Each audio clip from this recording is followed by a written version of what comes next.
Something to ask, please. I'm happy to be here. Yeah, Yes. Further, I can't say nothing now.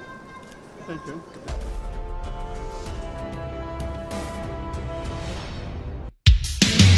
Pelatih timnas Indonesia, Shin Tae-yong, ingin menghabiskan akhir hayatnya di Nusantara.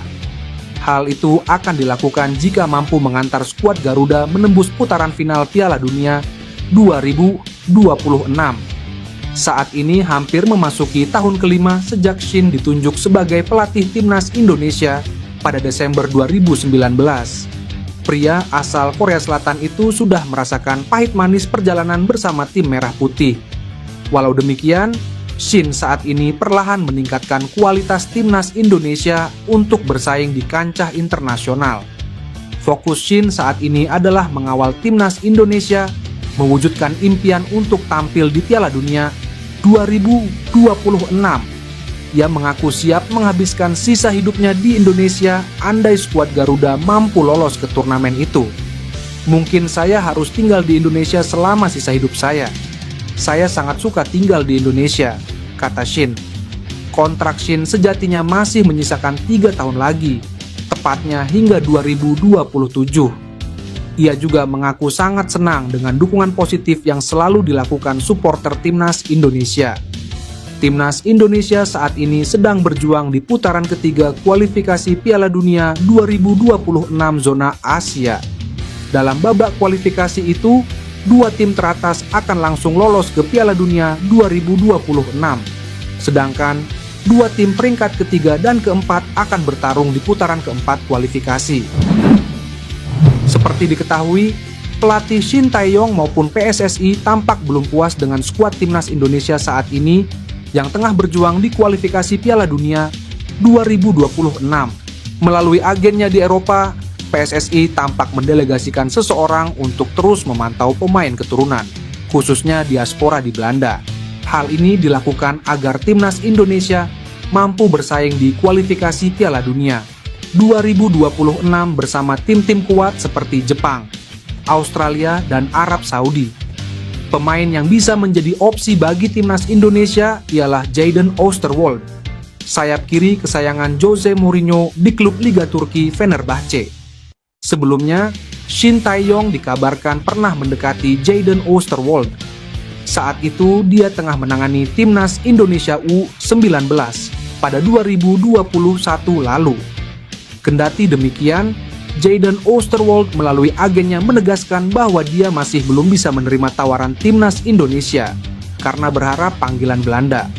Namun, setelah menolak tawaran timnas Indonesia, Jadon Oosterwolde sampai sekarang belum sekalipun mendapat panggilan Belanda. Padahal, Jadon Oosterwolde telah berperan penting dalam kesuksesan Fenerbahce menjadi runner-up Liga Turki musim lalu dengan 43 kali penampilan serta 2 gol. Sontak saja, hal itu membuat warganet tanah air kembali membujuk Jadon Oosterwolde agar mau kembali memikirkan tawaran Shin Tae-yong untuk membela timnas Indonesia. PSSI diketahui sedang dalam negosiasi dengan beberapa pemain muda berbakat untuk proses naturalisasi. Beberapa nama yang muncul dalam radar PSSI antara lain Mauro Zijlstra, Ole Romeni, dan Ian Maatsen. Anggota Exco PSSI Arya Sinulinga mengungkapkan bahwa federasi sedang menjajaki potensi pemain keturunan yang bisa memperkuat timnas Indonesia. Rupanya PSSI diam-diam sedang melakukan negosiasi untuk pemain naturalisasi terbaru, yang tampaknya bukan Ole Romeni. Ian Maatsen menjadi nama yang digadang-gadang sebagai pengganti Romeni. Meskipun Maatsen telah dipanggil ke tim nasional Belanda, ia belum mendapatkan kesempatan tampil di turnamen besar seperti Euro.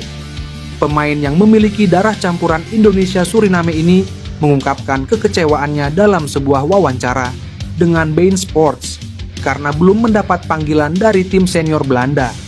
Ketidakberhasilan Maatsen tampil di Euro memunculkan spekulasi tentang masa depannya di level internasional. Menurut data Transfermarkt, BEK berusia 22 tahun ini memiliki nilai pasar mencapai 40 juta euro atau sekitar 695 miliar rupiah.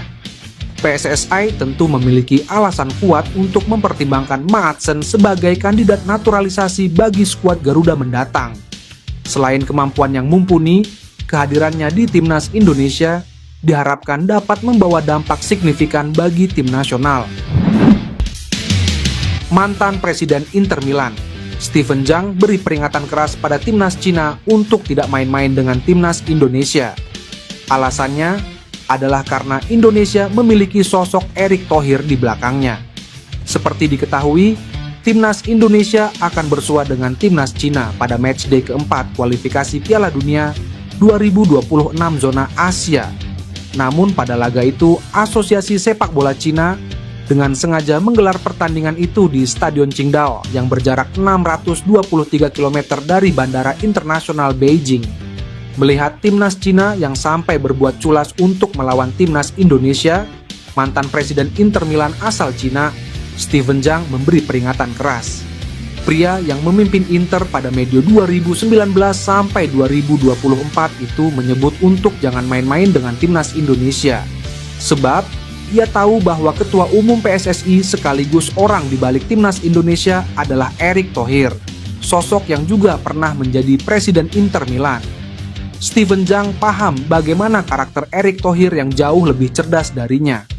Bahkan Zhang khawatir jika Indonesia bisa membalas aksi culas Cina dengan sesuatu yang jauh lebih mengerikan. Saya kenal Erick Thohir, Presiden Inter Milan yang menjabat sebelum saya, dan sekarang ia menjadi nahkoda utama Indonesia. China lebih baik berhati-hati, kata Steven Zhang. Terlepas dari hal itu, laga kualifikasi Piala Dunia 2026 zona Asia antara timnas Indonesia versus timnas Cina sendiri akan digelar pada 15 Oktober 2024 mendatang.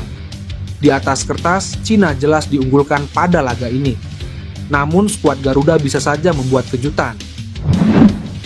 PSSI disebut kembali tertarik untuk memproses naturalisasi pemain keturunan yang saat ini bermain untuk FC Copenhagen, Kevin Dix. Informasi ini disampaikan oleh pengamat sepak bola, Bung Ropan. Bung Ropan mengatakan dirinya bertemu dengan Ketua Umum PSSI, Erick Thohir. Dalam pertemuan itu, Ropan bertanya kepada Erick terkait rencana menambah pemain keturunan untuk dinaturalisasi demi membuat timnas Indonesia semakin kuat. Ropan kemudian bertanya tentang peluang bek Copenhagen, Kevin Dix. Sebelumnya, Kevin Dix masih berharap dipanggil Ronald Koeman ke timnas Belanda untuk Euro 2024, tetapi hal itu tidak terwujud. Nah, saya bilang kemarin bagaimana dengan Kevin Dix. Pak Erick Thohir bilang oke karena Kevin Dix masih masuk ke dalam radar, ucap Ropan. Ropan menjelaskan bahwa Erick Thohir sedang mengupayakan Kevin Dix mau bermain untuk timnas Indonesia. Menurut cerita yang didapat Ropan, keluarga sang pemain juga sudah membuka diri. Jika benar Kevin Dix bersedia bermain untuk timnas Indonesia, maka ini menjadi angin segar bagi Shin Tae-yong.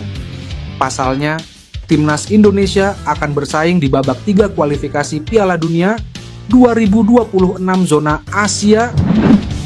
Apa respons Elkan Bagot setelah Mace Hilgers gabung timnas Indonesia? Setelah mengunggah momen bersama sang kekasih di akun Instagramnya pada 29 Agustus 2024, Elkan Bagot tak pernah lagi membagikan momen dirinya. Di media-media Inggris pun tak ada pernyataan dari Elkan Bagot. Malahan, kabar buruk menimpa bek 21 tahun ini. Elkan Bagot dikabarkan mengalami cedera dan diperkirakan absen paling cepat sebulan. Alhasil, dalam 2 laga terkini yang dijalani Blackpool FC, bek bertinggi badan sentimeter ini gagal ambil bagian. Belum ada pernyataan sama sekali dari Elkan Bagot soal bergabungnya Mace Hilgers yang notabene bek andalan klub Liga 1 Belanda FC Twente. Kehadiran Mace Hilgers di lini belakang timnas Indonesia membuat pelatih Shin Tae-yong semakin yakin untuk tidak memanggil Elkan Bagot. Sebab secara kualitas Mace Hilgers masih lebih baik ketimbang Elkan Bagot. Buktinya Mace Hilgers berstatus sebagai bek andalan FC Twente, klub yang finish ketiga di Liga 1 Belanda 2023 sampai 2024. Pemain keturunan Sandy Walsh mengirimkan kabar positif jelang laga timnas Indonesia. Pemulihan cederanya berlangsung baik. Sebelumnya, Sandy Walsh dilaporkan mengalami cedera. Ia bahkan tidak masuk skuad Kevin Mechelen dalam 2 pertandingan terakhir. Situasi ini membuat Shin Tae-yong ketar-ketir, karena bek berusia 29 tahun tersebut adalah pemain penting di skuad Garuda. Buktinya dalam pertandingan melawan Arab Saudi dan Australia, Sandy Walsh selalu starter di sektor wingback kanan. Dikabarkan mengalami cedera, Sandy Walsh kini mengirimkan sinyal positif terkait proses penyembuhannya. Hal itu diunggah via Instagram pribadinya. Membuat langkah besar dalam rehabilitasi saya. Penghargaan kepada tim karena membuat saya kembali ke lapangan secepatnya, tulisnya di keterangan postingan. Tak pelak, unggahan Sandy Walsh mendapatkan reaksi semangat dari netizen hingga rekan-rekannya di timnas Indonesia, seperti Rafael Struijk hingga Ivar Jenner. Melihat hal ini, Sandy Walsh semakin positif bisa kembali ke timnas Indonesia dengan kondisi pulih. Apalagi skuad Garuda bakal menghadapi 2 laga penting. Publik tanah air kembali disuguhkan kabar mengenai Pascal Struijk yang dikaitkan lagi dengan naturalisasi PSSI guna membela timnas Indonesia. Pascal Struijk mengakui memiliki garis keturunan asal Indonesia. Hal itu diungkapkan pada 2020 lalu, namun disebut tak berkenan dinaturalisasi.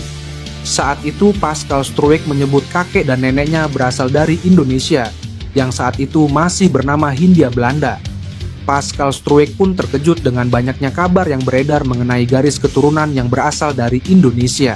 Iya, dari kakek nenek saya yang meninggalkan Indonesia ke Belanda. Saya punya koneksi dengan Indonesia, tapi kini saya lebih terlibat dengan Belanda dan Belgia, kata Pascal Struijk.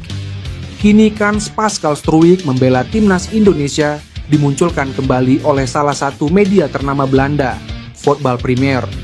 Menurut salah satu host media tersebut, Pascal Struijk tersedia untuk timnas Indonesia sebagai salah satu pemain top dunia. Pascal Struijk saat ini berusia 25 tahun dan masih jadi andalan Leeds United dalam lanjutan divisi Championship di Liga Inggris.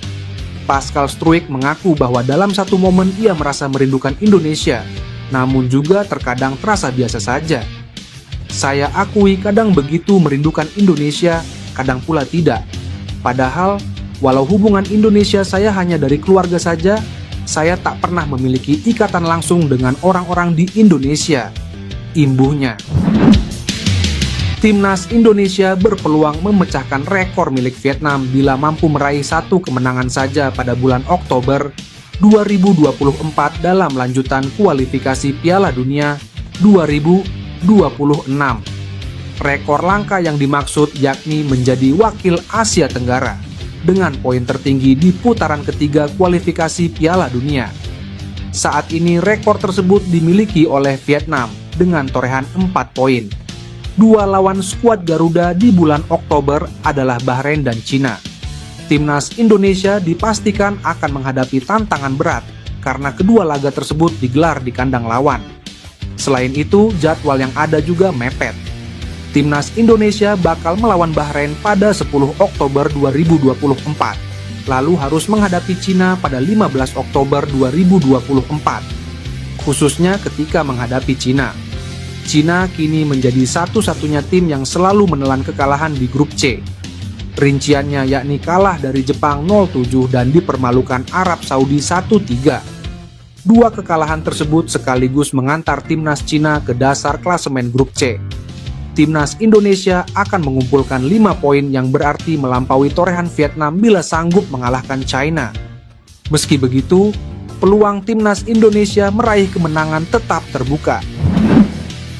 Denny van Laar yang biasa mewawancarai pemain keturunan Indonesia di Belanda, paham PSSI masih dalam proses negosiasi untuk mendapatkan jasa penyerang FC Utrecht Ole Romeni. Hal itu dikemukakan pemilik akun Instagram @dendenzel saat mewawancarai calon pemain timnas Indonesia, Mauro Zijlstra, di podcast yang tayang di channel YouTube miliknya, Voetbal Premier. Ole Romeni juga masih berlangsung. Kevin Dix juga mungkin akan bergabung juga. Setidaknya dia masih mempertimbangkannya, kata Denny van Laar. Berselang 2 hari dari munculnya video wawancara di atas, Ole Romeni mengunggah foto-fotonya saat liburan di Copenhagen, Denmark, saat FIFA Matchday September 2024. Ia menulis caption, 48 jam di Copenhagen. ketika Ole Romeni tiba di Copenhagen pada Jumat 6 September 2024. Banyak yang mengira penyerang 24 tahun itu akan OTW ke Indonesia. Ia disinyalir akan berangkat ke Indonesia bareng Kevin Dix yang kebetulan membela klub lokal setempat, FC Copenhagen. Namun, faktanya tidak seperti itu. Ole Romeni benar berlibur di negara Skandinavia tersebut. Tercatat hanya Mads Hilgers dan Eleanor Reinders yang kedapatan tiba di Indonesia pada FIFA Matchday September 2024. Menarik menanti kapan hati Ole Romeni luluh dan bersedia membela timnas Indonesia. Kehadiran penyerang 24 tahun itu dibutuhkan timnas Indonesia yang memburu tiket Piala Dunia 2026. Ganasnya Sydney Van Hooijdonk, penyerang yang ramai disebut bakal memperkuat timnas Indonesia asuhan Shin Tae-yong. Sydney Van Hooijdonk merupakan anak dari pesepak bola legenda asal Belanda, Pierre Van Hooijdonk, yang memiliki darah Indonesia tepatnya dari Maluku. Sydney Van Hooijdonk yang kini berusia 23 tahun merupakan pesepak bola berkualitas. Ia tercatat 58 kali mentas di kasta teratas Liga Belanda Eredivisie dengan 22 gol. Semua 22 gol itu dicetak Sydney Van Hooijdonk bersama SC Heerenveen. Apiknya performa Sydney Van Hooijdonk membuatnya ditarik kembali sang klub aslinya, Bologna. Di musim ini, Sydney Van Hooijdonk mencatatkan 8 penampilan di semua kompetisi bareng Bologna dengan koleksi 1 gol. Sydney Van Hooijdonk juga memiliki 2 caps bersama timnas Belanda U21, yang mana itu membuktikan pemain yang satu ini bukanlah sepak bola sembarangan. Lantas, dari mana isu Sydney Van Hooijdonk bakal dinaturalisasi menjadi WNI? Kabar itu beredar setelah staf ahli Kemenpora RI, Hamdan Hamedan, mengatakan ada satu pemain grade A yang berkeinginan membela timnas Indonesia. Ia mengatakan sang pemain membela salah satu klub terbaik di dunia. Setelah pernyataan di atas, banyak akun fanbase sepak bola Indonesia yang menyebut Sydney Van Hooijdonk sebagai sosok yang dimaksud Hamdan Hamedan. Sampai-sampai salah satu netizen bertanya rumor di atas kepada akun media sosial yang dikenal kredibel membahas pemain keturunan kelas dekat dengan orang dalam PSSI. Exco PSSI Arya Sinulinga membeberkan satu nama besar pemain diaspora sedang dalam tahap nego untuk dinaturalisasi agar bisa terjun ke dalam timnas Indonesia. Hal itu ia ungkap saat dalam wawancara di podcast Sportcast 77.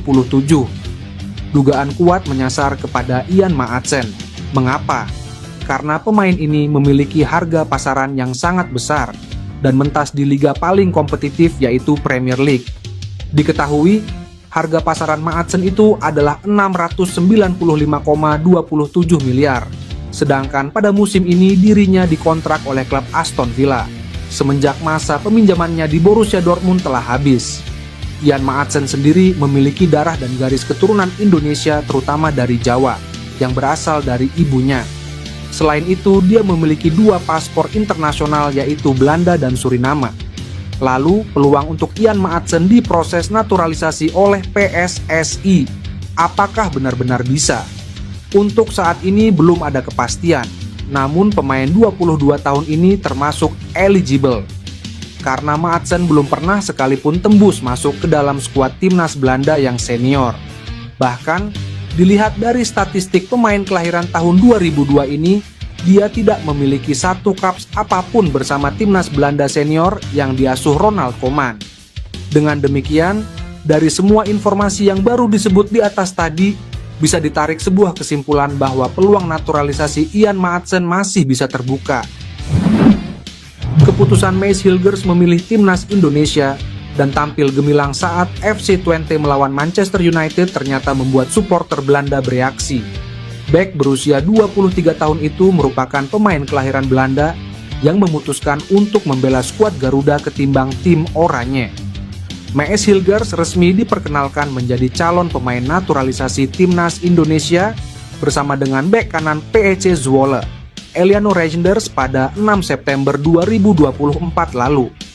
Kepastian itu diumumkan dalam akun Instagram pribadi Ketua Umum PSSI, Erick Thohir, yang terlihat berjabat tangan dengan Mads Hilgers dan Eleanor Reinders.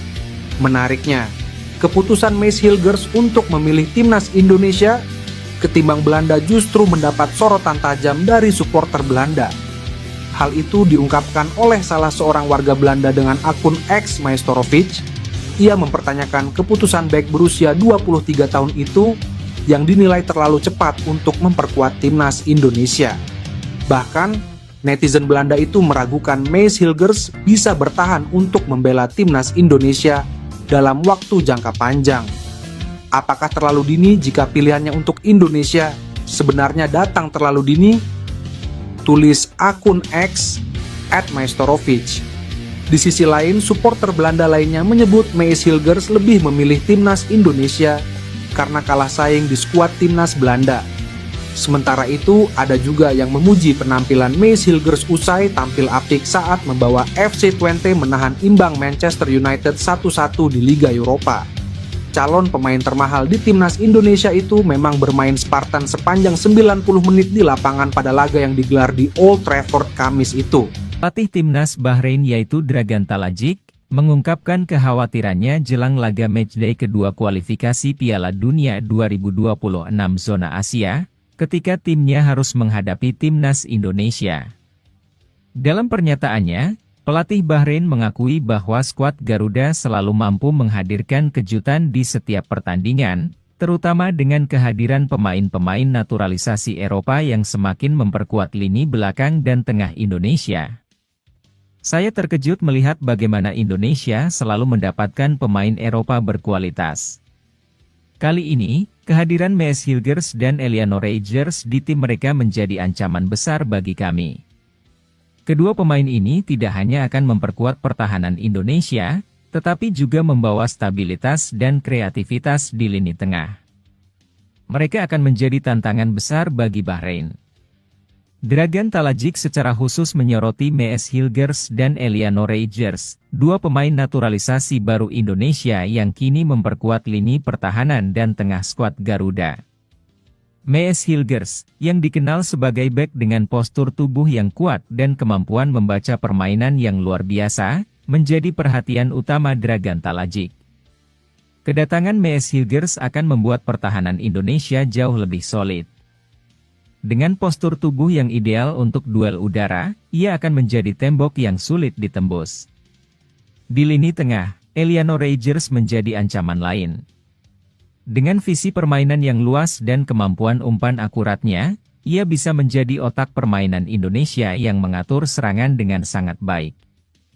Bukan hanya soal pemain-pemain baru, Dragan Talajic juga memuji kekuatan timnas Indonesia secara keseluruhan. Menurutnya, Indonesia selalu berhasil tampil mengejutkan di setiap pertandingan internasional. Ia merujuk pada hasil luar biasa Indonesia di dua laga sebelumnya di grup C, saat Indonesia mampu menahan imbang dua tim terkuat, Australia dan Arab Saudi. Melihat bagaimana mereka bertahan melawan Australia dan Arab Saudi, saya harus akui bahwa Indonesia telah mencapai level permainan yang sangat tinggi. Mereka mampu menjaga kekokohan pertahanan dan menahan imbang dua tim besar. Hal ini memperlihatkan di mana kekuatan utama mereka dalam bertahan. Pelatih Bahrain yaitu Dragan Talajic menegaskan bahwa gaya bermain defensif Indonesia kini semakin sulit ditembus, terutama dengan kehadiran Hilgers dan Reijers. Mereka sangat kuat dalam bertahan, dan dengan kehadiran dua pemain dari Liga Belanda ini, saya melihat lini belakang mereka semakin kokoh. Ini tentu menjadi pekerjaan rumah tambahan bagi kami untuk bisa menembus pertahanan mereka.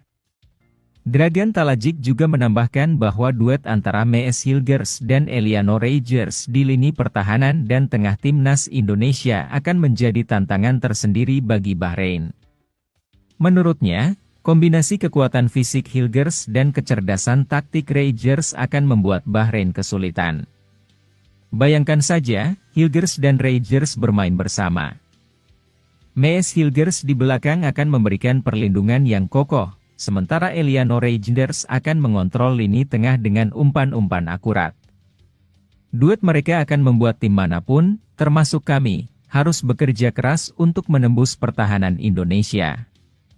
Tidak hanya itu, Talajic juga mengakui bahwa kehadiran dua pemain tersebut akan membawa dampak positif tidak hanya di sektor pertahanan, tetapi juga dalam menciptakan peluang serangan. Dengan umpan-umpan dari Rangers, para penyerang Indonesia seperti Rafael Struijk dan Ragnar Oratmangoen akan mendapatkan lebih banyak peluang untuk mencetak gol. Ini tentu sesuatu yang kami harus waspadai. Dengan pernyataan tersebut, jelas terlihat bahwa Dragan Talajic sangat menyadari tantangan besar yang akan dihadapi timnya saat bertemu Indonesia di matchday kedua kualifikasi Piala Dunia 2026. Media Thailand, Thairat Sport memberikan peringatan kepada timnas Bahrain dan Cina. Media tersebut menyebut skuad Garuda makin kuat secara fisik dan performa usai menahan imbang timnas Arab Saudi dan Australia. Tim Merah Putih punya modal yang bagus menjelang laga tersebut. Pasalnya, mereka mampu mencuri 2 poin dengan menahan imbang Arab Saudi dan Australia. Thairat mengungkapkan sebenarnya tidak ada hal yang terlalu istimewa usai dari 2 laga kontra Arab Saudi dan Australia. Tapi media Thailand tersebut mengakui visi permainan anak asuh Shin semakin oke sehingga mampu mengejutkan banyak orang. Sebenarnya tidak ada yang spesial, namun kedatangan pemain Eropa di skuad Indonesia membuat visi permainan menjadi baik, tulis Thairat Sport. Jadi, Bahrain dan Cina harus waspada karena Indonesia tentu akan bermain sebaik mungkin demi mendapat poin penuh, lanjutnya. Thairat juga mengakui fisik Jai Itzes dan kolega terus menuju yang terbaik. Hal ini tentu menjadi modal bagus untuk bisa berjuang meraih poin kontra Bahrain dan Cina nanti. Jadi yang bisa saya simpulkan, secara fisik para pemain Indonesia terus menuju ke sempurna. Demikian pula performa pertandingan, ditandasnya. Kepada media Inggris, pelatih Australia ingatkan negara lain soal bahayanya timnas Indonesia di kualifikasi Piala Dunia. Timnas Indonesia dianggap sebagai salah satu tim yang cukup berbahaya di kualifikasi Piala Dunia 2026 menurut mantan pelatih Australia, Graham Arnold. Hal itu bahkan disampaikan Graham Arnold kepada media Inggris setelah Australia ditahan imbang oleh timnas Indonesia di putaran ketiga kualifikasi Piala Dunia 2026. Seperti diketahui, timnas Indonesia merupakan satu-satunya negara Asia Tenggara yang mampu mencapai putaran ketiga kualifikasi Piala Dunia 2026. Kendati demikian, jalan skuad Merah Putih selanjutnya tidaklah mudah. Pasalnya, mereka telah ditunggu tim-tim kuat pada putaran ketiga kualifikasi Piala Dunia 2026. Tergabung di grup C kualifikasi Piala Dunia 2026, timnas Indonesia harus berhadapan dengan tim-tim papan atas seperti Jepang, Australia, Arab Saudi, Bahrain, dan Cina. Hal itulah yang sebetulnya membuat timnas Indonesia menjadi tim yang paling tidak diunggulkan untuk melaju ke putaran berikutnya. Akan tetapi, mantan pelatih Australia Graham Arnold menolak keras anggapan yang menyebut jika timnas Indonesia menjadi tim terlemah di grup tersebut. Semua orang tahu kita mampu mengalahkan Indonesia 4-0 di Piala Asia 2023, namun permainan mereka membuat semua orang terkejut, ucapnya. Kemarin kita bertemu lagi di babak 3 kualifikasi Piala Dunia 2026, mereka kembali dengan banyaknya pemain Eropa di dalamnya, alhasil kita berhasil ditahan imbang. Lanjutnya, tentu ini sangat memalukan, ranking Indonesia jauh di bawah Australia, namun inilah sepak bola, apapun bisa terjadi di atas lapangan, tegasnya. Pelatih 61 tahun itu bahkan mengingatkan kepada tim lain di kualifikasi Piala Dunia 2026 agar lebih mewaspadai timnas Indonesia yang berstatus sebagai kuda hitam. Semua tim yang berada di grup C harus waspada jika bertemu dengan Indonesia. Mereka tentu akan semakin kuat dari waktu ke waktu, tegas mantan pelatih Australia tersebut. Mantan pelatih timnas Jerman, Jurgen Klinsmann, mendoakan timnas Indonesia semakin menggila bersama juru taktik asal Korea Selatan, Shin Tae-yong. Jurgen Klinsmann menilai karakter orang Korea Selatan yang pantang menyerah bakal sangat berarti bagi timnas Indonesia. Pria asal Jerman itu bisa memberi penilaian seperti ini karena pernah menjadi pelatih timnas Korea Selatan. Ia membesut timnas Korea Selatan selama 1 tahun. Tepatnya dari Februari 2023 hingga Februari 2024. Hasilnya dari 17 pertandingan bersama skuad Taeguk Warriors, julukan timnas Korea Selatan, Jurgen Klinsmann menghadirkan 9 menang, 5 imbang dan 3 kalah. Kekalahan 0-2 dari Yordania di semifinal Piala Asia 2023, mengakhiri perjalanan Jurgen Klinsmann bersama timnas Korea Selatan, meskipun masih terikat kontrak hingga 30 Juni 2026. Dalam pandangan saya, orang-orang Korea Selatan memiliki karakteristik yang luar biasa. Mereka sangat bekerja keras, disiplinnya sangat bagus, dan tak pernah menyerah, kata Jurgen Klinsmann kepada awak media di acara bertajuk Round Table, Selasa, 24 September 2024. Menurut saya dengan dilatih oleh orang Korea Selatan, sangat menguntungkan bagi timnas Indonesia. Saya doakan keberuntungan untuk Anda semua, dilanjut pelatih yang kini tinggal di Amerika Serikat ini. Shin Tae-yong dikenal sebagai pelatih yang tak takut dengan tim manapun, ia selalu menatap optimistis siapapun lawan yang dihadapi timnas Indonesia di depan. Di babak ketiga kualifikasi Piala Dunia 2026 zona Asia, timnas Indonesia dihadapkan dengan tim-tim kuat seperti Arab Saudi, Australia, Bahrain, Jepang dan Cina. Meski secara ranking FIFA timnas Indonesia terpaut jauh dengan negara-negara di atas, skuad Garuda tidak minder. Terbukti di dua laga awal grup C, timnas Indonesia menahan dua tim langganan Piala Dunia, yakni Arab Saudi, 1-1, dan Australia, 0-0.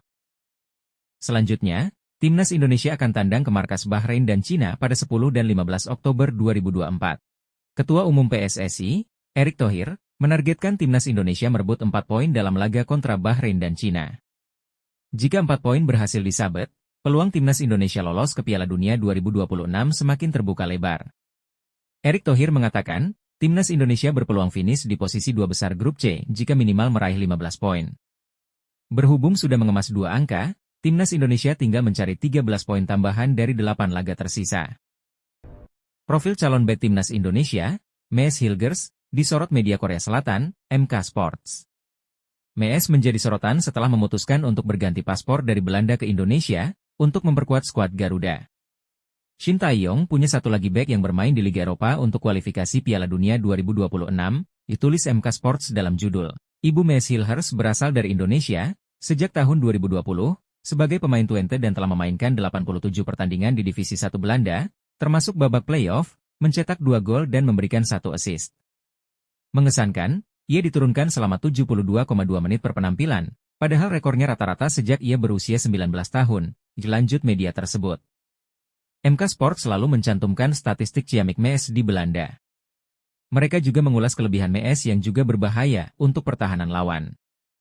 Dia bukanlah bek klasik yang hanya tersisa di bagian belakang saja. Jika Anda melihat tingkat kemampuan 5% teratas, seperti penyerang tunggal, umpan penetral jebakan offside, tackle area tengah, DLL dia adalah bek tengah yang aktif dengan keterampilan individu, ditulis MK.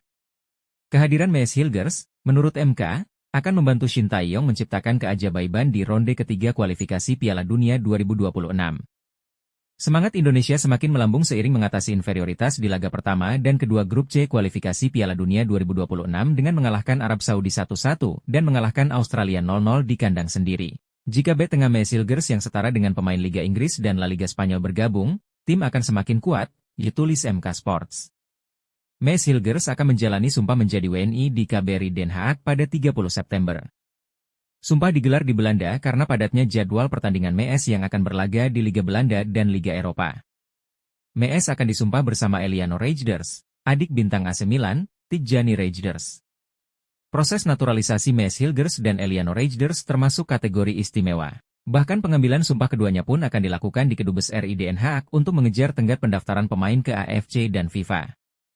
Padahal Shin Tae-yong pernah berucap pemain yang membela klub Twente dan PSV Zwolle di Eredivisie Belanda ini baru bisa bermain untuk timnas Indonesia pada periode November 2024.